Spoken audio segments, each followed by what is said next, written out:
Welcome everybody, and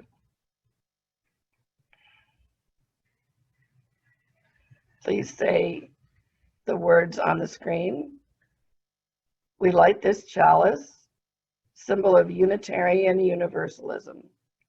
May it remind us of a divine spark in all creation, the power of love to heal what is broken, and to be grateful for life's blessings each day.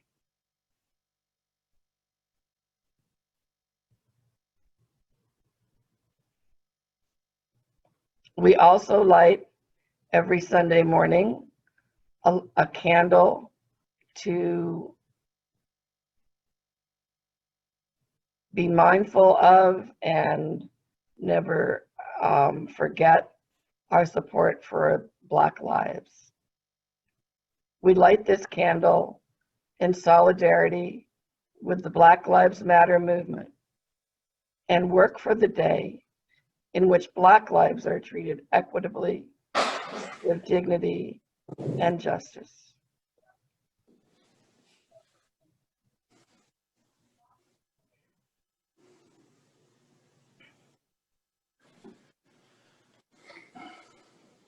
So welcome everybody. We are an intentionally multi-generational, multiracial, multicultural, inclusive, and anti-oppressive religious community. You are welcome here to the First Unitarian Church of Oakland. I'm Debby Kaplan, today's worship associate, and here with me are Pastor Theresa Soto, Noemi de Guzman, and Stefan Schneider. As I mentioned a minute ago, we're recording this session, so if you don't want to be in the recording, please keep your camera turned off. Thank you, Debbie. Right now, we're excited to have Stefan lead us in a song called Breath. You've heard this one before because it's in your TL hymnal, though maybe it's been a minute. So right now we're all going to be muted and sing along. Thank you, Stefan. Good morning. Can you all hear me fine? We can. Okay, great. Thank you. Listen more often to things than to beings. Listen more often to things than to beings. 'Tis the ancestors' breath when the fire's voice is heard. 'Tis the ancestors' breath in the voice of the waters.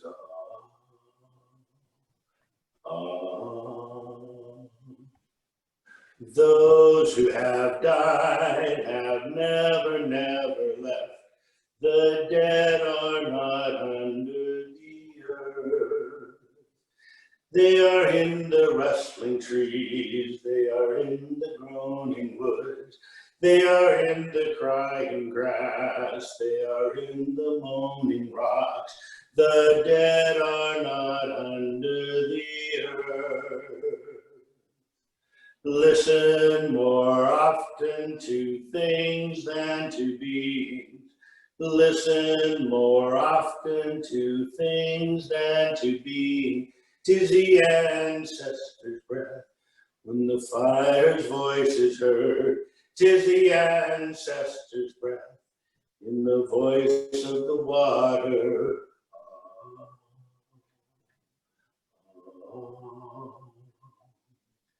Those who have died have never left. The dead are a pack with the living. They are in the woman's breast. They are in the wailing child. They are with us in our homes. They are with us in this crowd.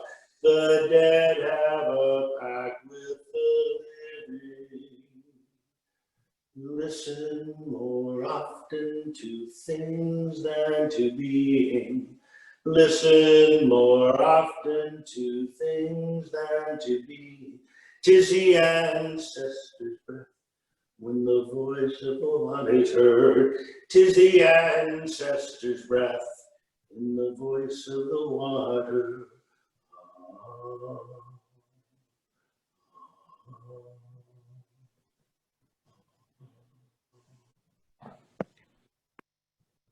Thank you, Stefan. So this is the time in the service when we are asking you to turn on your cameras, unmute yourselves, and say hello to your neighbor and all the other people who are here. Everybody. Hi. Lovely singing, everybody. Good to Hey, see we you. can pretend we're Marilyn. at a convention and we could applaud. Hello, neighbor. Morning. Neighbors. Morning, all. Hey, everybody. Hi. So great to see you all. Hello. Nice to see you Yeah. all, for sure. Hi, Hello, everybody. Kathy. Morning, Alex. Hi, good morning, everyone. Consider yourself hugged. Yeah. Yeah. Alex. Hugs. Everybody. Morning, everyone. Good morning. Who was that? Hi. Oh, Donna and George, you're in Hawaii? Where are you? Hey, Wish.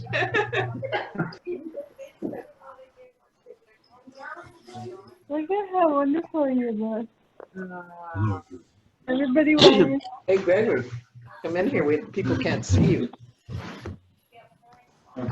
Morning. Great. Well, Greg's here. let's come back together and get ready for our wisdom story.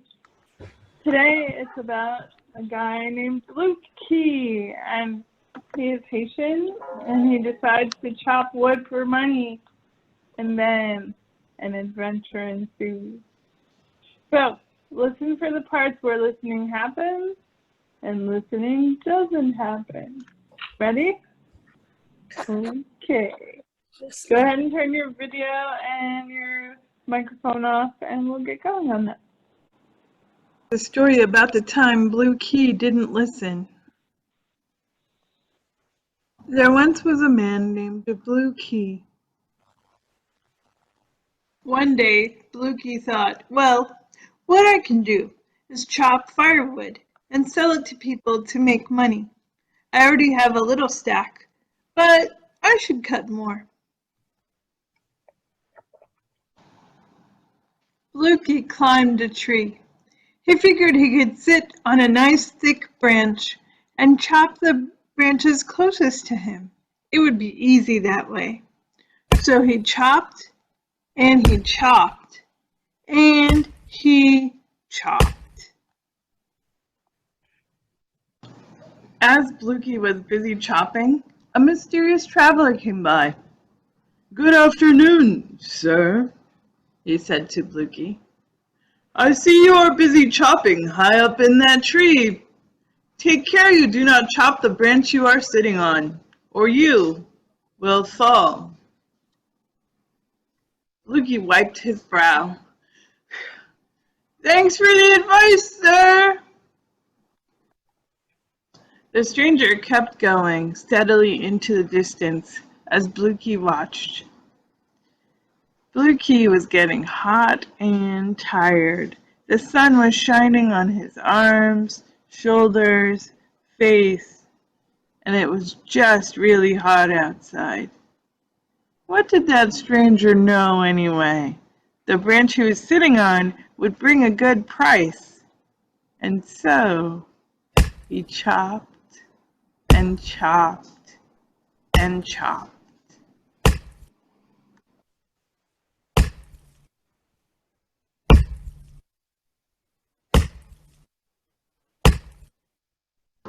And just like that, the branch gave way, and Blue Key fell out of the tree. Blue Key blinked and looked around. Just like the traveler said, he fell out of the tree. The traveler must be a prophet. Where is he? Where is he? Blue Key caught up with the traveler a little way down the road. "Come on, you must tell me. You're a prophet. When will I die? How will I die?" Blue Key asked the traveler. The traveler rolled his eyes. He didn't know how Blue Key would die. He didn't know what to say, but he wanted Blue Key to stop asking him strange questions. He looked around. There was a donkey.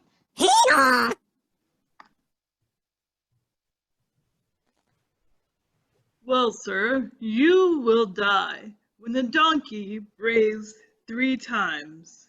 I must be going. Goodbye. And with that, the traveler disappeared. Blue Key got to thinking. He had to do something to keep the donkey from braying 3 times.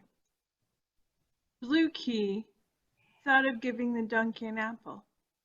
Here you go, buddy. Okay, all right. Maybe not an apple. Maybe a banana?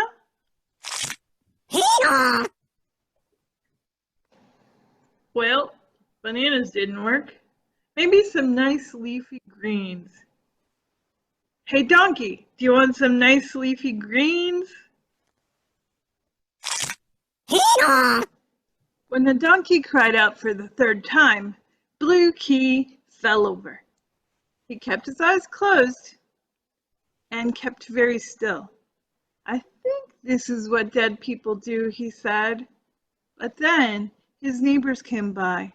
Oh, poor Blue Key, they said. We'd better take him home. Along the road, Blue Key saw they were going the wrong way. No, take a left here. The men screamed because they thought Blue Key was a ghost. Ah!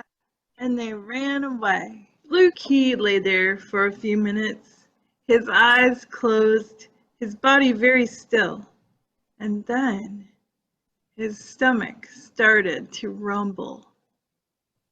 Oh, he said, maybe I'm not dead, 'cause I'm really hungry.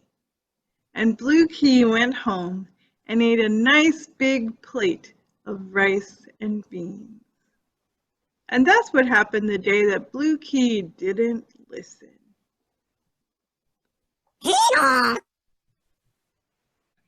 We are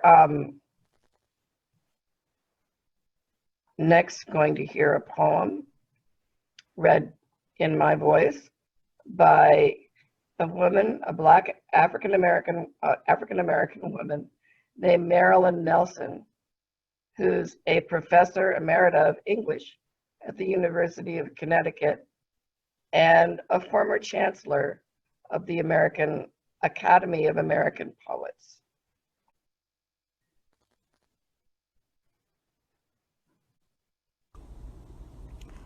Generous Listening by Marilyn Nelson. A conversation can be a contest or a game of catch with invisible balloons. They bounce between us, growing and shrinking, sometimes floating like cloud medicine balls, and sometimes bowling at us like round anvils. You toss a phrase, and understanding blooms like an anemone of colored lights. My mind fireworks with unasked questions. Who is this miracle speaking to me? And who is this miracle listening? What amazingness are we creating? Out of gray matter, a spark of thought leaps between synapses into the air and pours through gray matter into my heart. How can I not listen generously?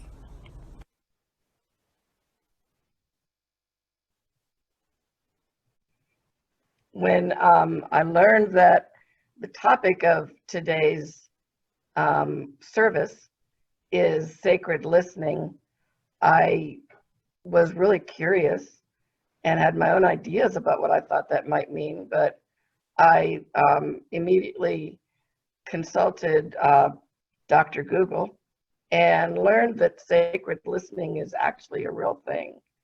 And a lot of people have written about it and thought about it. And I learned that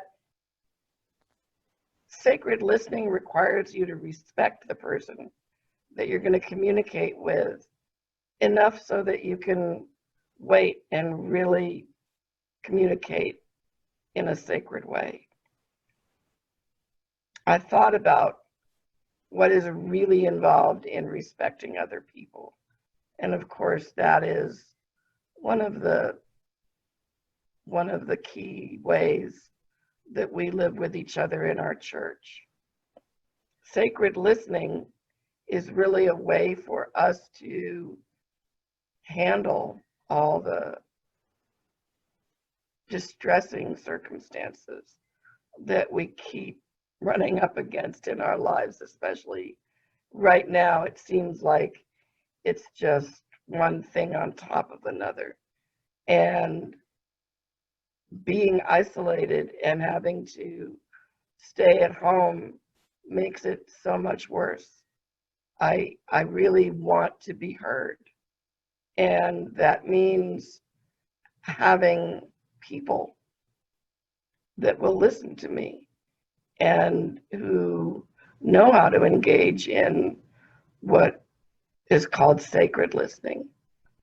In order to do sacred listening, it's important to just be present, slow down, be intentional, and very willing to hear the thoughts, emotions, needs, and desires of the other.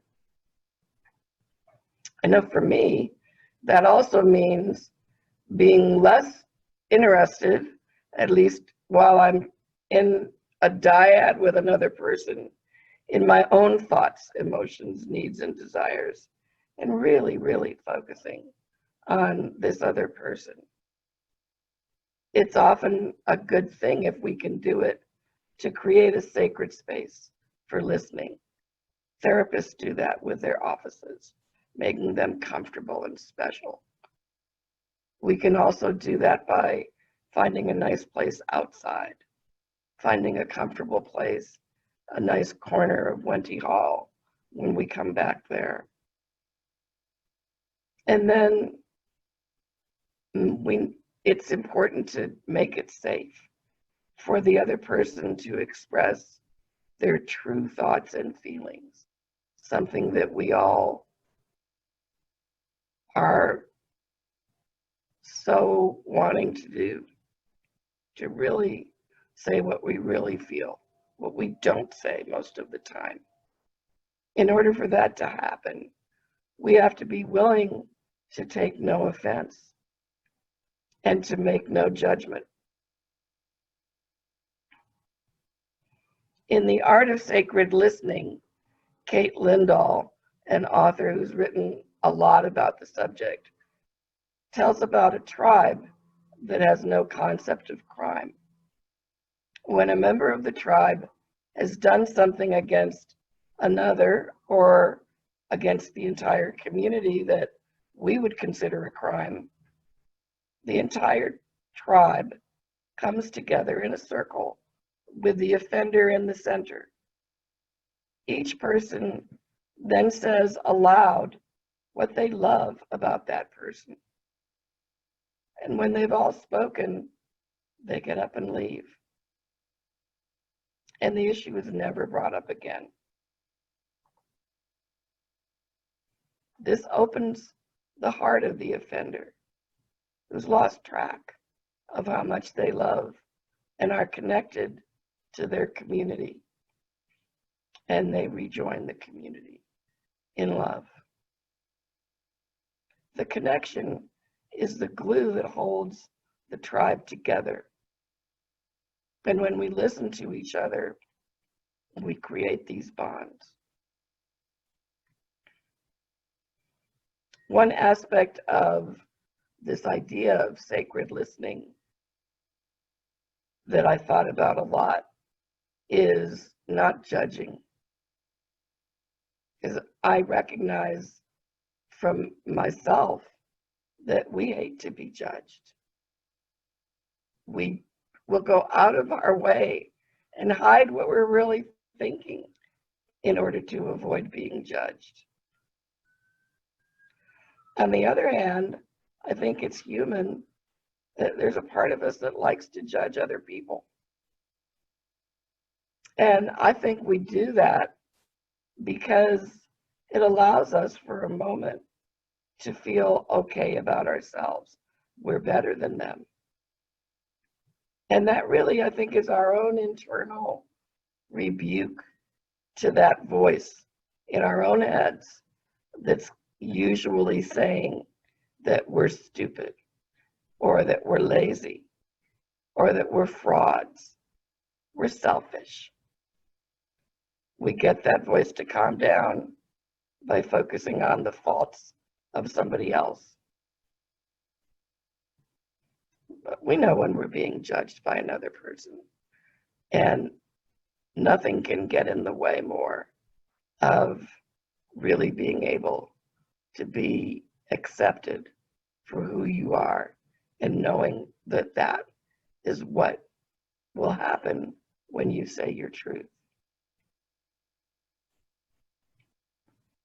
Right now, for our congregation, as we move forward on our very, very serious goals of learning how to address white supremacy in ourselves and in our congregation, how to recognize ableism and be able to talk about those things, that's a real challenge, to do that in a way that we are also engaging in sacred listening with each other. That's our challenge.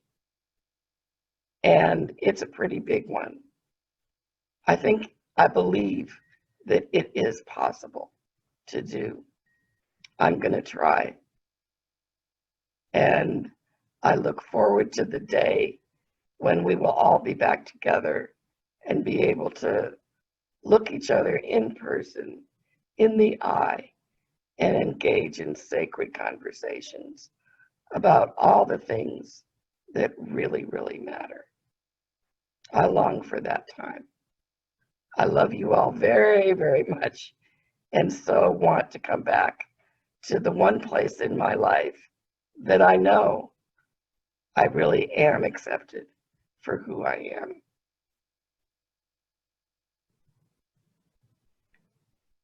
Thank you very much for being here today.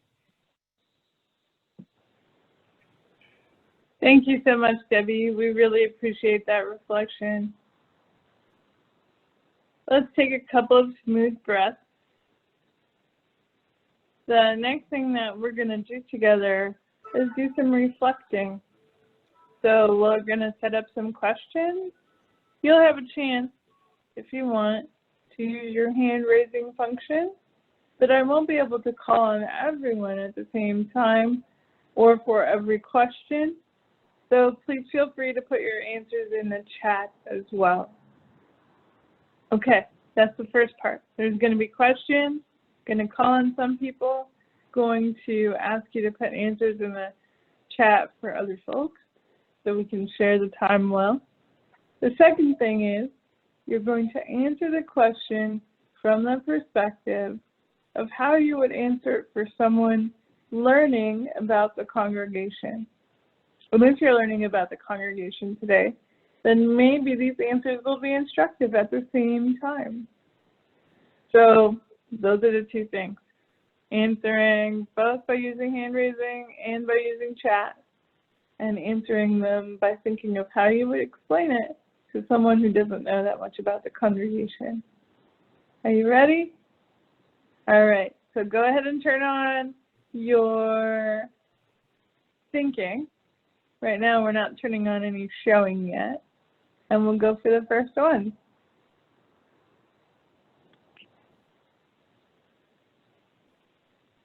This is what it looks like in the diagram, but you don't have to worry about that right now because we're just going to work on them in a row.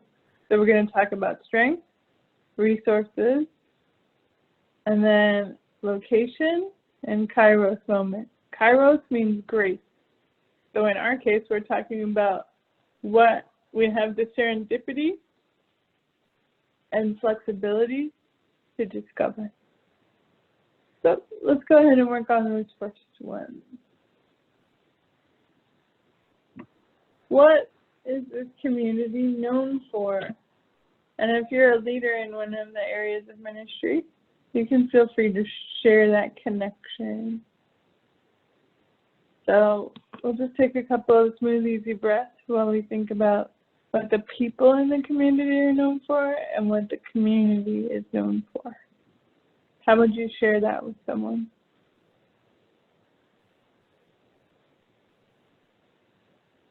If you're thinking about it and you're putting together your answer, you can put a Y in the chat to let me know, yes, I am thinking on that question. Another part of the question, what are the strengths and skills, passions of people in the community and of the community itself?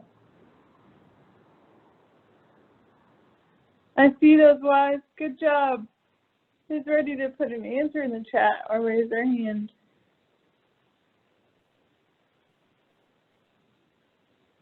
What are the strengths of the community? I know one. You want me to tell you one? One of your strengths is hospitality. You want to make sure as a community that people have what they need, are welcomed, and have a great time.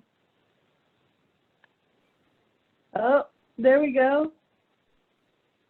From the halls, we have the encouragement that the community is good listeners, known for showing up in person when we're asked to.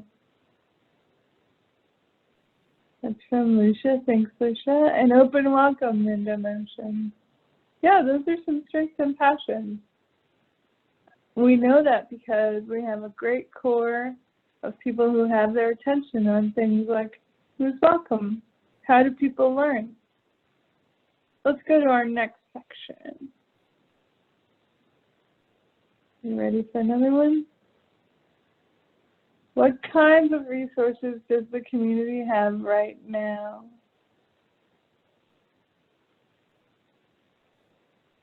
What kinds of resources do you have? Personal, family, neighborhood, church,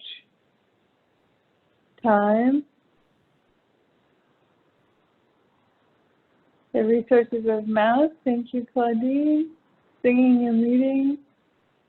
We have a resource of a beautiful building. Thank you, Emily. Thanks. Covenant groups.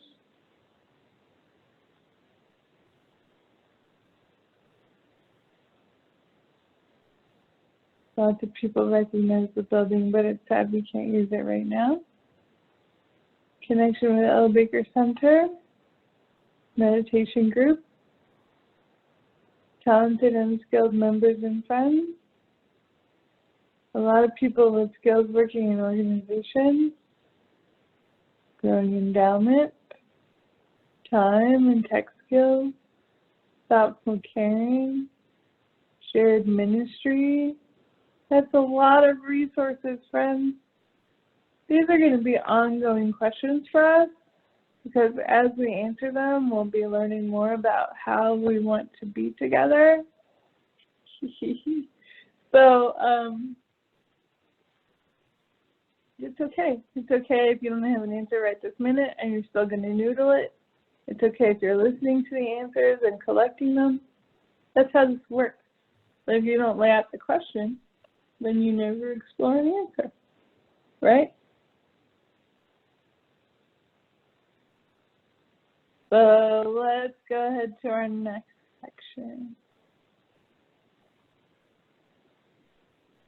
This is a part that we're all going to, remember I said we're going to keep working on these questions. This is one example of why. These are particular questions for this moment, but the answers will keep showing up as things change and grow. So what does this moment call for in your community?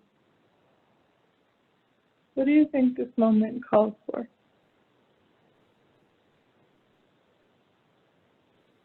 Compassion and passion for making our church work. Yes. multifaceted disaster response. Thanks, Matt. Lucia mentioned patience and learning. Definitely calls for that. Extra outreach, yes. Patience, honesty. What's happening in the community right now? What are you noticing?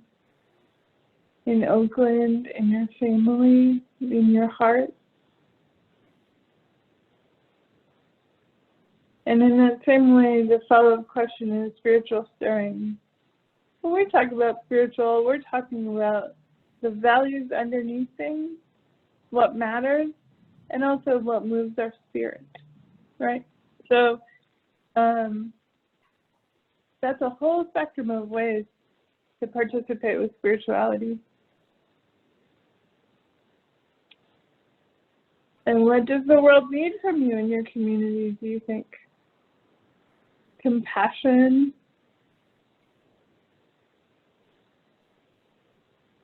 help surviving the pandemic and changes in the economy, calmness, hope, love, empathy, care. You can see, right? Some of those things match up with your passions and skills. That's another reason to occasionally have this conversation, to remember that you're the one for this moment. So that is one of the reasons we want to be explicit about it. Like, not because we couldn't think of anything to do this morning are we here together. We care about each other, we care about our community, we care about the world. But what does it mean? It means answering a question like this where you can notice you're the one who cares, you're hard at work. Yes, that is what the world is asking for. Yes, the world is asking for you to grow the patience in your heart. Integrity, acknowledgement of humanity, making eye contact with people who are normally turned away from. Laughter, staying strong as a caring organization. Have you ever heard anybody use the expression navel gazing? Navel gazing. What's the difference between answering these questions and navel gazing? Well, one of the important differences is that when you're navel gazing, you never check out the impact of the information. You never look up and see who needs it. You never check and see what you're going to do with it. It's really good to hear some of your answers on these, because one of the things I want you to be able to do is say, yeah, this is what we know. And it's not always perfect. And you're not going to know everything you don't know. And relationships help you reflect that, right? So thanks for going through these with me. Are there any more answers that you've thought of? Let's just take a few more moments to put things in the chat, and then we'll wrap this part up. What else are you thinking of? Resources, impact, wondering what's in your community today? What do you notice? Book group, strong resource for people to talk about important topics. Give what you can in love. Be okay with being vulnerable. Hope. Voter registration and lit.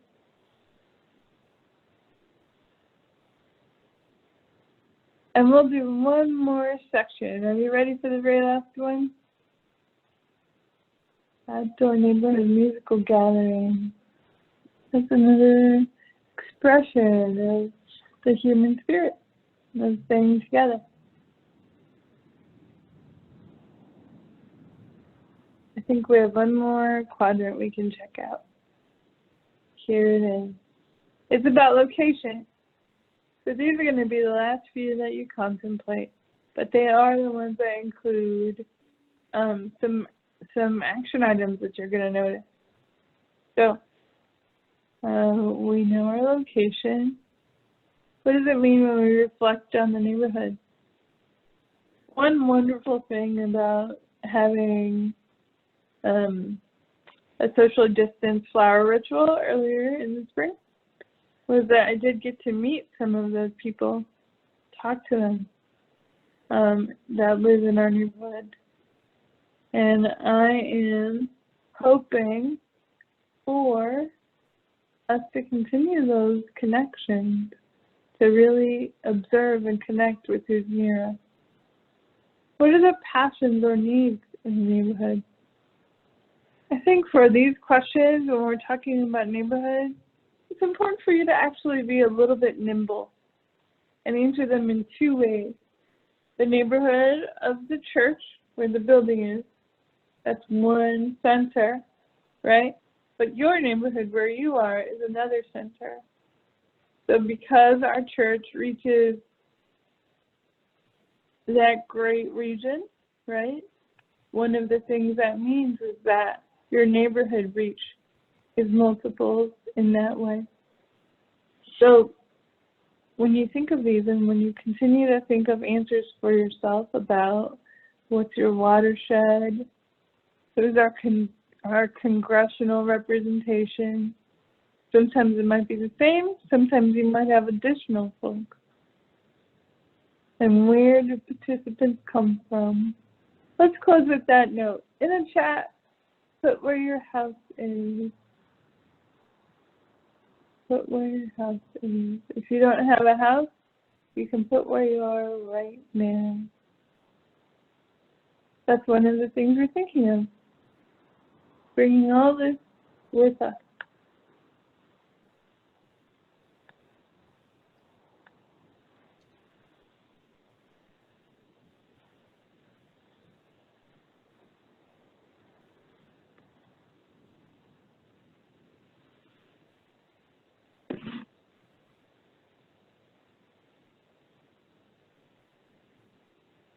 There's a lot of locations.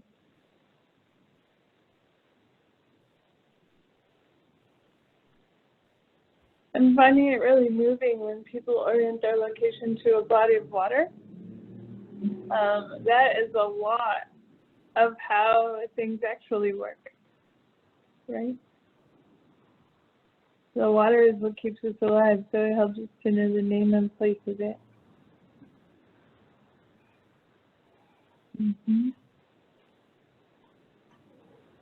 We will continue from time to time asking ourselves these reflective questions, and we won't get to a true answer, like the most truest, unbrookablest, scientifically proven kind of answer, because it's an experience answer.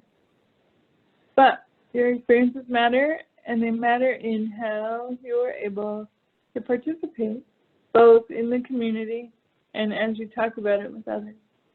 These are some things that we know.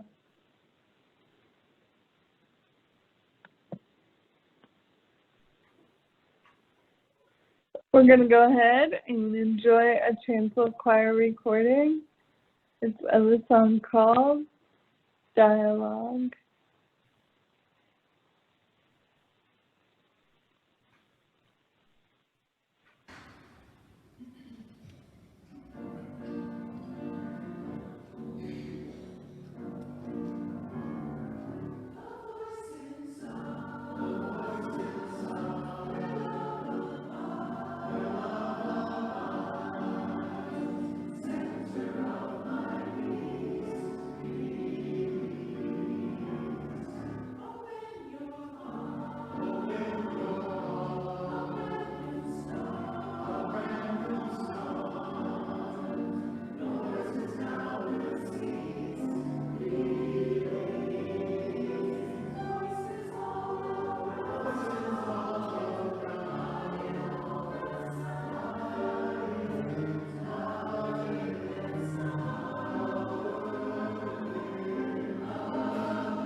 Grateful for the chancel choir this morning. Right now, we've come to the time in our service where we share our joys and sorrows. So I invite you to turn on your video and turn on your microphone if you have a joy or sorrow to share. And go ahead and share it. In a moment, I'll just ring a bell and then we'll go ahead and begin.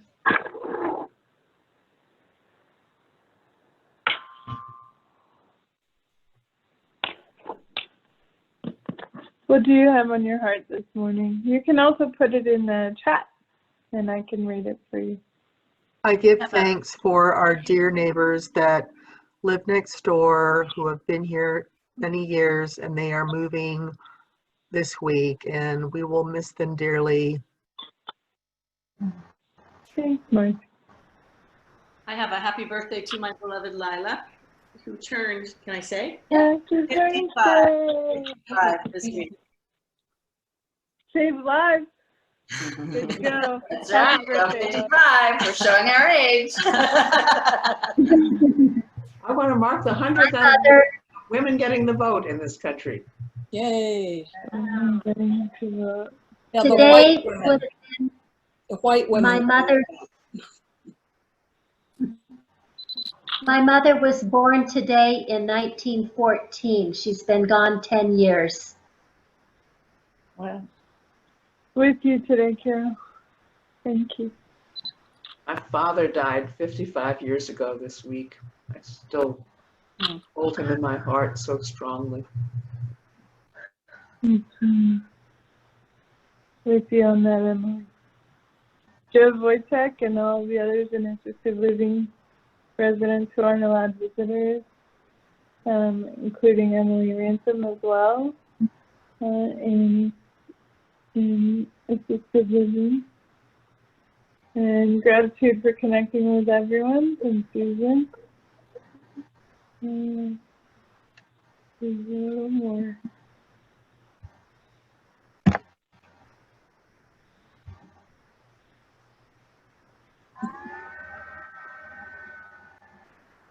Inmates in prison who are on lockdown most of the time and not allowed visitors.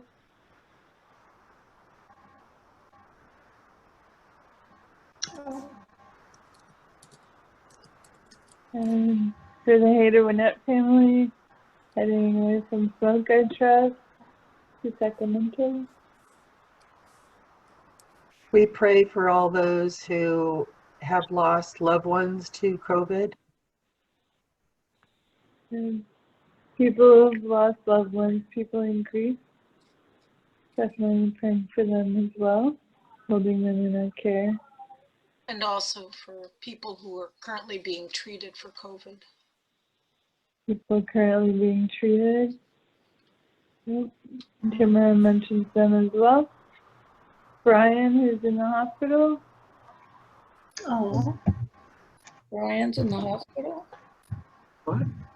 Not, well, I don't know, a Brian. Not our Brian. He's a neighbor of mine. Oh, I think. Claudine back to health. We have gratitude for that. Sally's niece and Ben Lomond. Hold her in our care.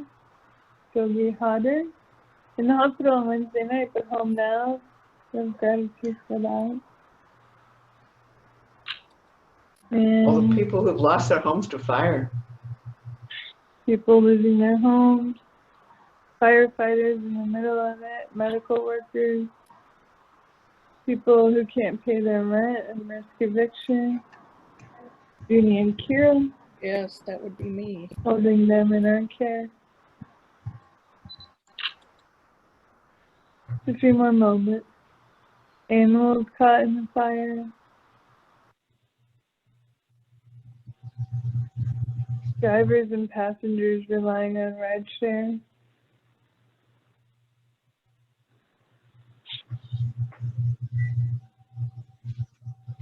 My daughter's godfather, who after 45 years discovered that he actually has a condition from his time in Vietnam with Agent Orange. Cancer, and we don't know if we can deal with it or not. Praying for a godfather there that he will be able to get good care and support in this time. Will you put "we are holding them in our care" in the chat? Say it with me. We're holding them in our care. Ready? We hold them in our care. In our care. We hold them in our care. Thank you. Great.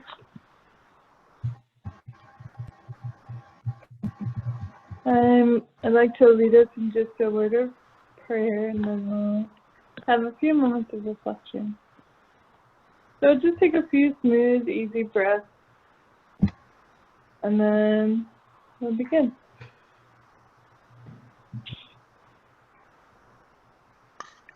We come to this moment holding multiple truths at once. The truth that our lives have challenges, but also gifts.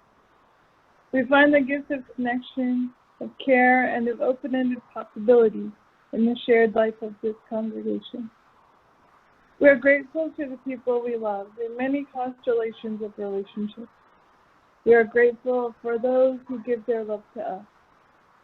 We are grateful for the beauty we find all around us, both in nature and in the faces of both beloved and strangers. We are grateful for ministry and for all the forms it takes in this community. We lift our hearts in praise to tenacity and innovation, the tools that carry us forward through these pandemic times. For all these things, we give thanks. We leave room and care for grief, and we say, Amen. Amen. Let's go ahead and mute our microphones, and we'll have just a few moments of reflection. There are, as you know, or may have never thought about, I don't know, you're going to have to tell me, lots of different kinds of listening. One kind of listening is imaginative.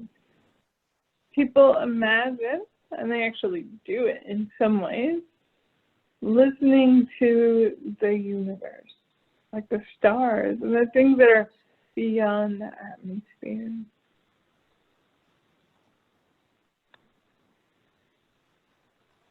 Diane Ackerman is an astrophysicist who actually started as a poet and was so very excellent at describing nature and poetry that Carl Sagan offered to be her doctoral advisor. She wrote this poem about listening that I'd like to share with you this morning. That imaginative possibility for how we can listen both to one another and to the world around us. It's called We Are Listening.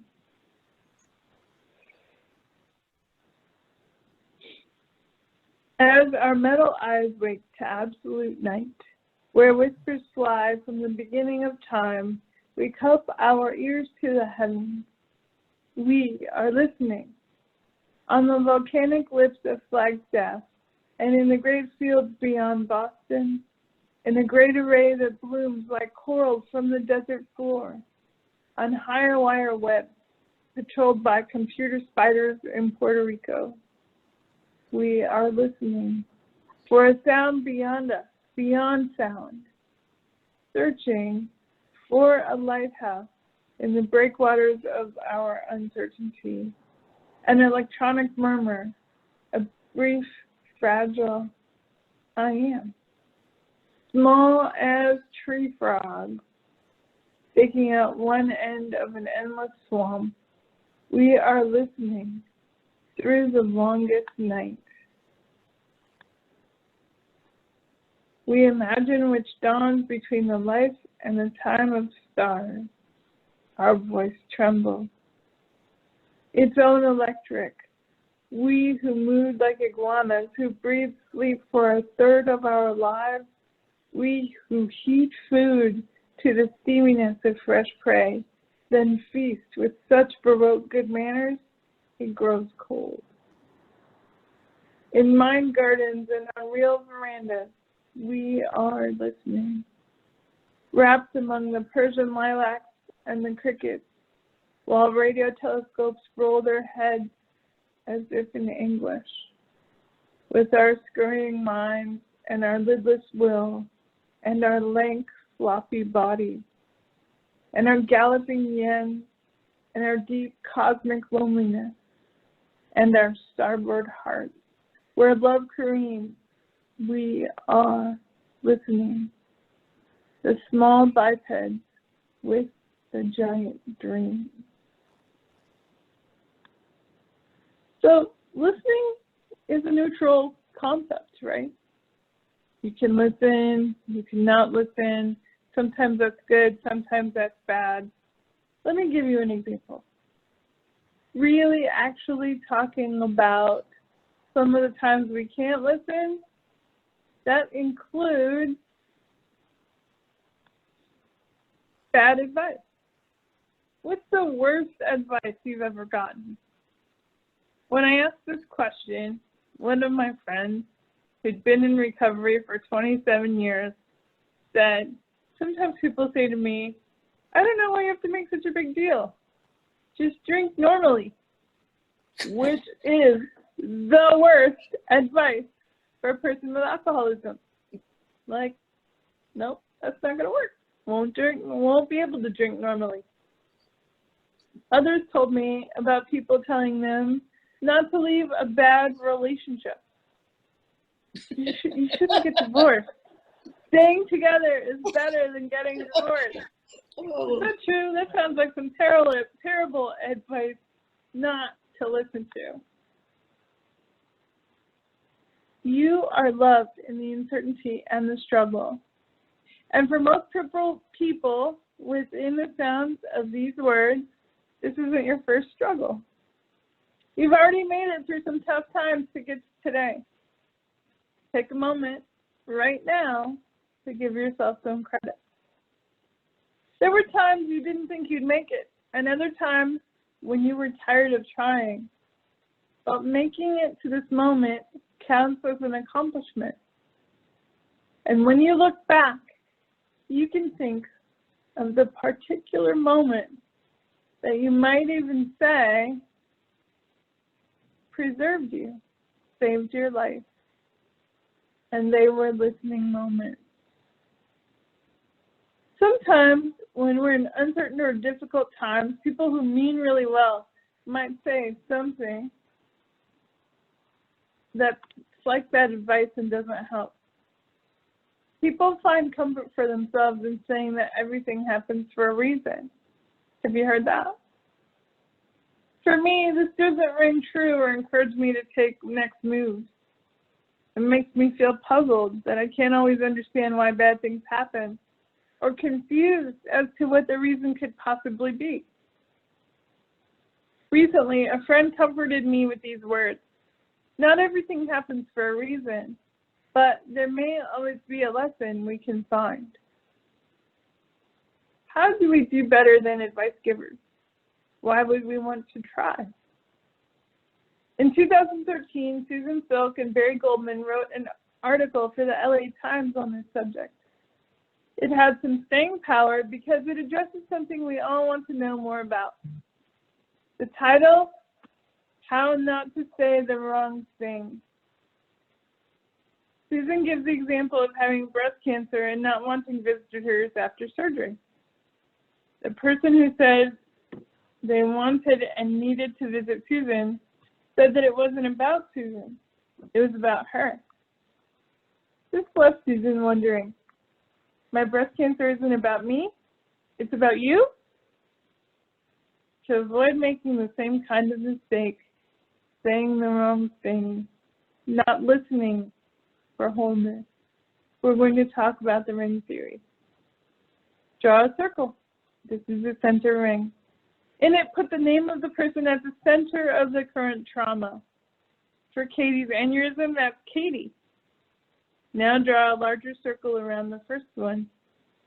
In that ring, put the name of the person next closest to the trauma. In the case of Katie's aneurysm, that was Katie's husband, Pat. Repeat the process as many times as you need to. In each larger ring, put the next closest people. Parents and children before more distant relatives. Intimate friends in smaller rings, less intimate friends in larger ones. When you're done, you have a kvetching or a complaining order. One of Susan's patients found it useful to tape it to her refrigerator. Here are the rules. The person in the center ring can say anything she wants to anyone anywhere. She can kvetch and complain and whine and moan and curse the heavens and say, life is unfair and why me? That's one payoff for being in the center ring. Everyone else can say those things too, but only to people in larger rings. When you are talking to a person in a ring smaller than yours, someone closer to the center of the crisis, the goal is to help. Listening is often more helpful than talking. But if you're going to open your mouth, ask yourself if what you are going to say is likely to provide comfort and support. If it isn't, don't say it. Don't, for example, give advice. People who are suffering from trauma don't need advice. They need comfort and support. So say, I'm sorry, this must be really hard. Can I bring you a pot roast? Don't say, you should hear what happened to me. Or here's what I would do if I were you. And don't say, this is really bringing me down. You get that, right? Comfort into the circle, dumping out of the circle. All right, you're going to support those in trouble. You'll remember to get support in your troubles. But why? It's simple, really. In the very same way that you are valuable and precious, your friend, your neighbor, your church member, they're going through trouble as well. And by being conscious of which way the support is flowing, you can demonstrate grace, care, and love to them in real time. A tiny bit more advice on the talking part of listening. Gracious speech is like clover honey. Good taste to the soul, quick energy from the body, for the body. Those words are from King Solomon. Much more is possible. Many things will happen, and you're going to think them through. But in this time, both your listening and your talking are really important tools for healing.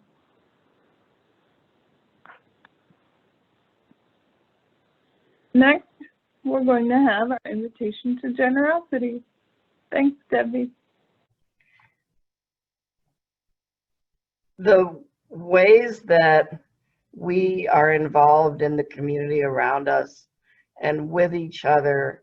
We just explored in the exercise we did, led by Pastor Theresa. And one of the ways, or many of the ways, that we take care of each other and take care of Oakland and the neighborhood in which the church is situated require money. And so this is a time in the service where we look at ourselves and we say, what can we do? And we look at ourselves, each individual, and ask, what can I do? This is a hard time. We've said it many times, and it requires those of us who can give to give, and even give a little more, and also requires those of us who have needs to stand up, to reach out, to speak out, and let Pastor Theresa or a pastoral associate know, because that's what the money gets. One of the things that our money gets used for is to help ourselves when we're all going through rough times. So there are many ways to give. You can send a check, and if you mail it into the church, it will definitely get deposited in the right place. If you go to the website for the church, there are ways to give online, virtually, by clicking on the button at the very top of the page to give. And for those of us who are giving on a regular basis, if we can, give a little more. And thank you for what you do. Everybody, thank you very much for giving what you do give. There's no intention to make anybody feel guilty for not giving more. Give what you can. Thank you very much. Thank you for that, Debbie. We're going to wrap up in just a few. I'm grateful for Stefan Schneider singing again, Go Now in Peace. We will do this at intervals, but I also want to share a word with you from Reverend Jim McGaw. He says, when I say go now in peace, I don't mean go in mindless oblivion. When I say go in peace, I don't mean go without challenging yourself or others. When I say go in peace, I don't mean go in utter ease and comfort. When I say go in peace, I mean go in peace, seeking justice. I mean go in peace, committed to equal rights and opportunities for all. When I say go in peace, I mean go in peace that is created when together we build communities of true solidarity, deep compassion, and fierce, unrelenting love. Let us sing, Go Now in Peace. This will be our closing benediction. Then we'll have a brief break and begin coffee hour, and eventually for others, the board meeting.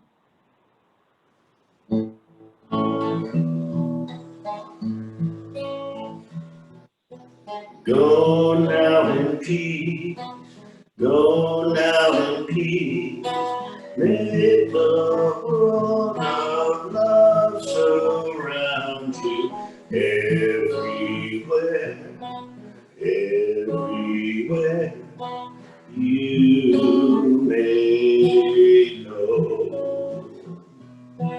Go now in peace, go now in peace, make the world of love surround you everywhere, everywhere you may go. Go now in peace, go now in peace, make